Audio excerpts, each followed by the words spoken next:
The God promoted in the Old Testament of the Bible is not the greatest creator. Xiefeng. Translation edited by Tsong Long and Ailian. First of all, we need to acknowledge that the Bible is the crystallization of the wisdom of the Israeli nation. It faithfully records the history of the Jewish people and explains to the utmost the relationship between gods and demons and human beings, pointing the way forward for humanity. The Bible, along with the Quran, Buddhist scriptures, and the Tao Te Ching, is a treasure trove of human wisdom, a book of treasures that teaches us how to be human and how to develop towards higher levels of life. The opening statement of the Bible is true, but not everything covered by the sacred robe is necessarily sacred, and not everyone who wears the sacred robe is necessarily an abbot in charge. The Bible has a problem, and that is that the God promoted in it is not the real greatest creator. We already know that the greatest creator has 8 main features: uniqueness and exclusivity, formlessness, neutrality, mystery, impartiality, mercy, supreme power, and intelligence. Intelligence is mainly manifested in the establishment of the universe order, the design of the life program, and the knowledge of the past and the future. So, does the God in the Bible possess these 8 features? Let's take a few examples to illustrate. Adam and Eve's betrayal. In the book of Genesis, it is said that Adam and Eve, under the temptation of the serpent, ate from the tree of the knowledge of good and evil, which God had forbidden them to eat, and as a result, they disobeyed God's will and were expelled from the Garden of Eden.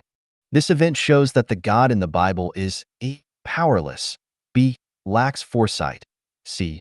Unjust. His powerlessness is evident in that he was a failure from the beginning. The first couple he created betrayed him. How can we believe in a God who often fails? The flood killed most of humanity, and what about the future humanity? They still don't listen to him. Moses' 10 commandments were God's instructions in the Bible, but how many have humans obeyed? Not a single one has been sincerely followed. It seems that God in the Bible is helpless when it comes to humans. The only way is to threaten and threaten again.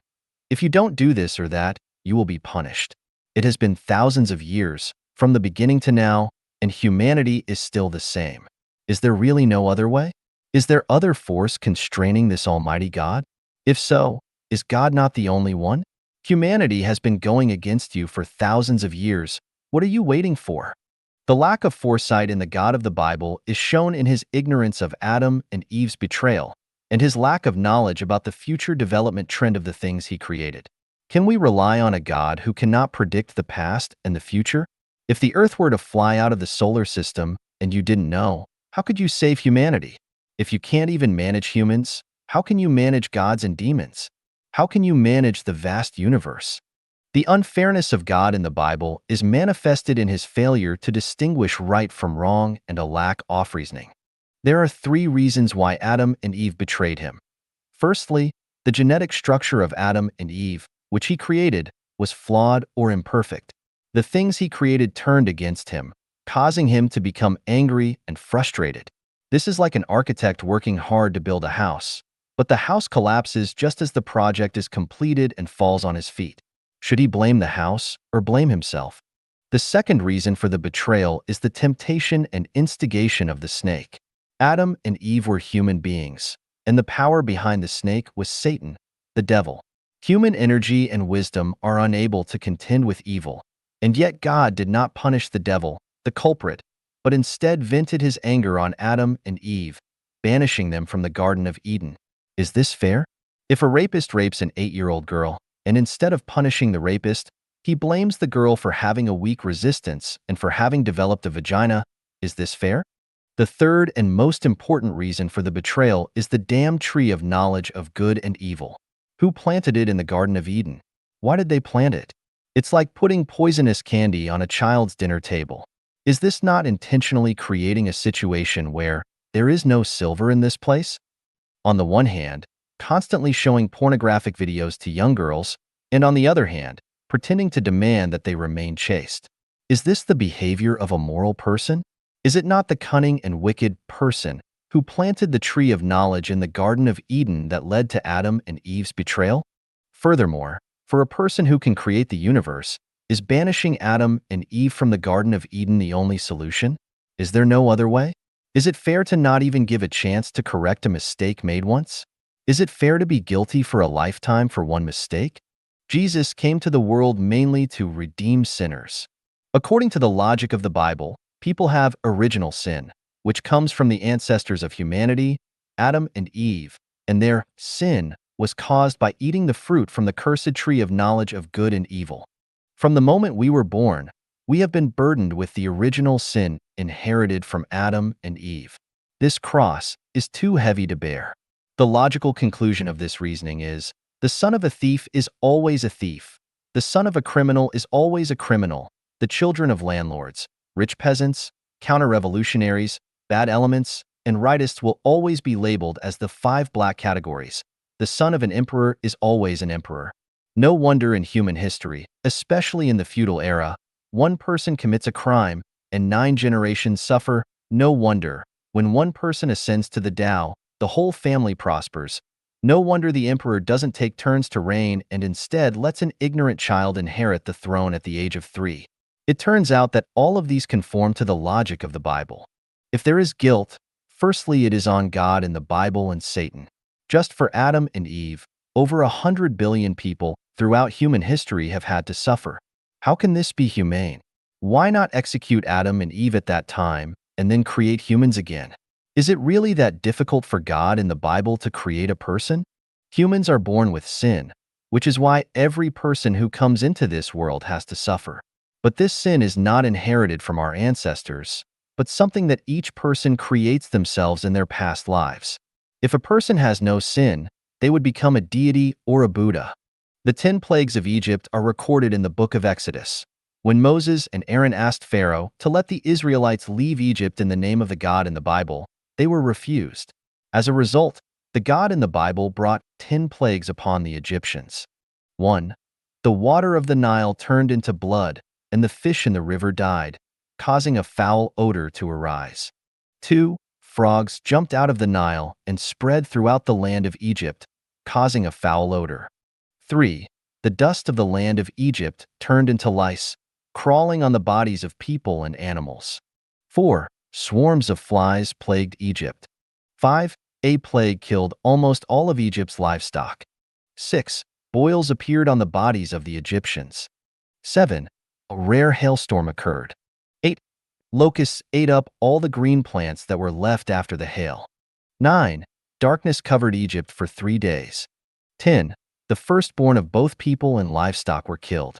If we say that God punished Egypt because Pharaoh did not obey God's will, it can be understood. But killing the firstborn of both people and animals in Egypt is a bit too much, unreasonable. If the Egyptian emperor does not listen to you, you can punish him, but why bring disaster to ordinary people? Even worse, even the children of the slave girls who are at the bottom of society, like donkeys pushing mills, are not spared and must be killed. Does such a God have mercy? This is simply the behavior of a devil that destroys humanity. What is even more hateful is that the main reason why Pharaoh did not allow the Israelites to leave Egypt is that the God in the Bible made Pharaoh's heart hardened. Before the 10 plagues occurred, the God in the Bible had already made preparations. Exodus 7 verse 3 records, "But I will harden Pharaoh's heart, and though I multiply my signs and wonders in Egypt." This means that the God in the Bible had set a trap for the Egyptians but was finding ways to punish them. Exodus 8 verse 19 says, "But when Pharaoh saw that there was a respite, he hardened his heart and hearkened not unto them, as the Lord had said." Exodus 9 verse 35 says, "And the heart of Pharaoh was hardened, neither would he let the children of Israel go, as the Lord had spoken by Moses." Exodus 10 verse 20 says, "But the Lord hardened Pharaoh's heart, so that he would not let the children of Israel go." Exodus 10 verse 27 says, "But the Lord hardened Pharaoh's heart, and he would not let them go." Exodus 11 verse 10 says, "And Moses and Aaron did all these wonders before Pharaoh, and the Lord hardened Pharaoh's heart, so that he would not let the children of Israel go out of his land."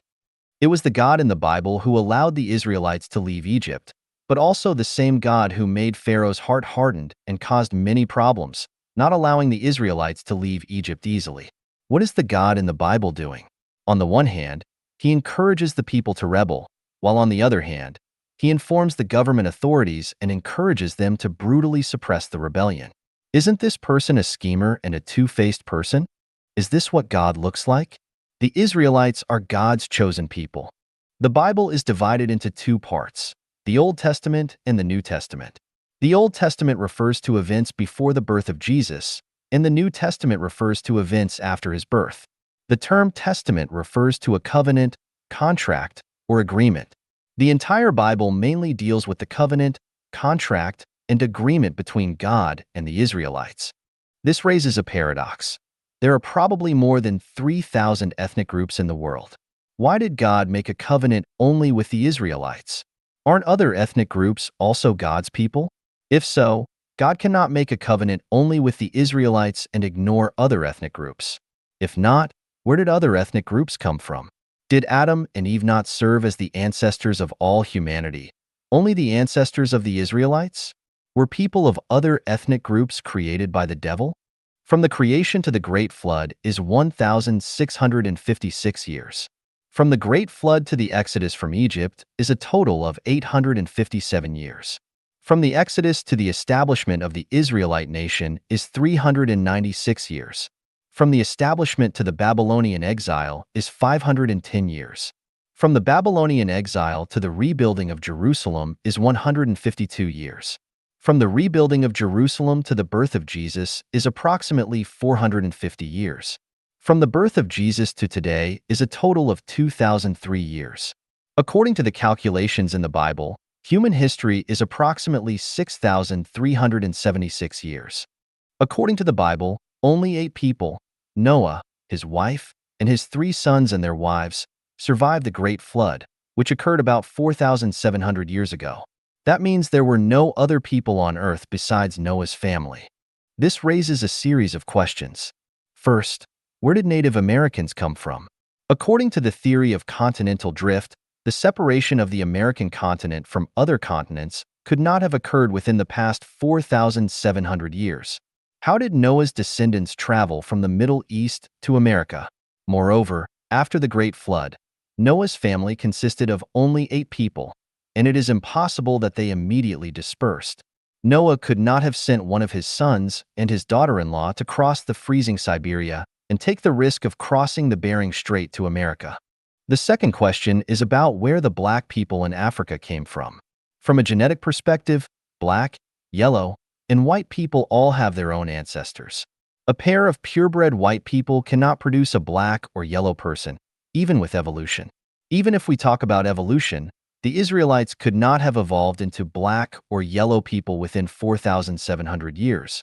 Moreover, according to Darwin's theory of evolution, it is the survival of the fittest. Could the Israelites who wrote the Bible have evolved into African Americans? No matter how we comfort our black brothers, they are not superior to the Israelites in terms of intelligence. As for the Chinese nation, the appearance of the emperor was about 4,600 years ago, and the story of Dayu controlling floods was about 4,200 years ago. From a time span perspective, the descendants of Noah could not have come to the Central Plains just over 100 years after the Great Flood. Even if they could have come to the Central Plains, could they have reproduced so many people in 400 years to follow Dayu to control the floods? Where did the Chinese nation come from? Can Dayu's flood control be understood as controlling the Great Flood of that time? From the perspective of the Bible, the theory of biological evolution cannot be recognized, because once the theory of biological evolution is recognized, the theory of God creating humanity is undoubtedly denied. But if we deny the theory of biological evolution, we cannot explain the origins of black and yellow people, and we cannot say that Adam and Eve are the common ancestors of humanity. The story of Cain and Abel. After Adam and Eve were banished from the Garden of Eden, their first child was Cain, and their second child was Abel. One day, Cain brought an offering of the fruit of the ground to the Lord. Abel also brought the firstborn of his flock and their fat. The Lord favored Abel and his offering, but he did not favor Cain and his offering. As a result, out of jealousy, Cain killed his own brother, Abel. We want to ask God in the Bible, why did you only accept Abel's offering but not Cain's? Isn't Cain's jealousy and the subsequent murder of his brother Abel a trouble of your own making? If you didn't show partiality, how could you provoke Cain's jealousy? Why is it that the people you created caused so much trouble? Adam and Eve disobeyed you, and their sons ended up killing each other. Can't you, as God, solve these problems? Or is this your deliberate plan? Cain was a murderer and should have been punished severely, but you said, anyone who kills Cain will suffer vengeance 7 times over. This is a non-standard morality. If you don't punish the criminal, that's one thing. But if someone else punishes the criminal, they should receive 7 times the punishment?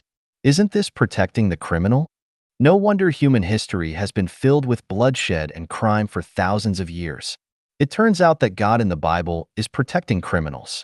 Anyone who kills Cain will suffer vengeance 7 times over. Cain is a criminal, so we can fully understand it as anyone who kills a criminal will suffer vengeance 7 times over. From this, it seems that it is better to be a criminal, as at least someone will protect you. If you're a good person, not only will no one protect you, but you'll also suffer 7 times the punishment. Then there are the prophets and dreams in the Bible. The prophets are representatives of God on earth with incomprehensible wisdom and ability. This makes us ordinary people unable to distinguish between truth and lies. If someone says, I am a prophet, should we believe them or not? If we don't believe them, are we not opposing God? But if we believe them, could they not be using the name of the prophet to deceive us? Speaking of dreams, there are a lot of dreams and interpretations of dreams in the Bible, especially in the book of Revelation. Of course, only prophets can interpret dreams, which brings us endless confusion. First of all, did you as a prophet really have this dream? Your dreams are not visible to others, so could you be making up some dreams to deceive us? If you really had the dream, is your interpretation correct? Could you be interpreting the dream in the opposite way? We would like to ask you, the God in the Bible, you often directly communicated with people. Why did you stop talking directly to humanity later on? Is it that the Adam and Eve on other planets also rebelled against your guidance? Why did you have to warn humanity in the form of dreams? Why not make the truth clear and straightforward? Don't you have the ability to do so? Do you not have the time? Do you have something to hide? We can give many examples to show that the God in the Bible does not possess the attributes of being uniqueness and exclusivity, amorphousness, neutrality, mystery, impartiality, mercy, supreme power, and intelligence. It can be said with certainty, the God in the Bible is not the real God.